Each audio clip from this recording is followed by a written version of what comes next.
brought to you by Vega, powered by Sensodyne and Vinyl. Grow Zabarkasti. Associate sponsor UltraTech cement. મતદાનની આ તમામ રોચક વાતો પર મતદાન પહેલા સુરતની બેઠક ભાજપે બિનહરીફ મેળવી લીધી છે. ખૂબ જ વિવાદ થયો હતો. કુલ 266 ઉમેદવાર છે, તેમાં ગુજરાતમાં તમામ ઉમેદવારો મેદાને ઉતર્યા છે. મતદારની આ તમામ રોચક વાતો છે. ગુજરાતમાં માત્ર 19 જ મહિલા ઉમેદવારો આ વખતે મેદાનમાં છે. 266માંથી 35 ઉમેદવાર મુસ્લિમ કેન્ડિડેટ છે.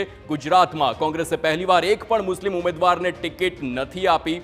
તમામ જાતિગત સમીકરણને ધ્યાનમાં રાખવામાં આવે છે અને અમદાવાદ પૂર્વના સૌથી વધુ 18 ઉમેદવાર મેદાનમાં આ વખતે છે. બારડોલીમાં સૌથી ઓછા માત્ર 3 ઉમેદવાર જ મેદાનમાં છે. તેમાં ભાજપે પણ રિપીટ કર્યા છે. રાજ્યના 4.97 કરોડ મતદારો મતદાન કરશે અને 2.56 કરોડ પુરુષ અને 2.41 કરોડ મહિલા મતદારો આ વખતે મતાધિકારનો પોતાનો ઉપયોગ કરવાના છે. આ તમામ જે મતદાનની રોચક વાતો છે, 10,036 મતદારો એવા છે જેમની ઉંમર 100 વર્ષથી વધુ છે. આ ખૂબ જ અગત્યની વાત. 12.20 લાખ મતદારો જેઓ પહેલી વખત પોતાના મતાધિકારનો ઉપયોગ કરશે, એટલે 12.20 લાખ 18 વર્ષ જેટલા મતદારો છે. તો નવસારી બેઠક પર સૌથી વધુ મતદાર દેશમાં લોકસભા ચૂંટણી પાછળ આશરે 1.35 લાખ કરોડ રૂપિયાનો ખર્ચ થયો છે. આ તમામ રોચક વાત.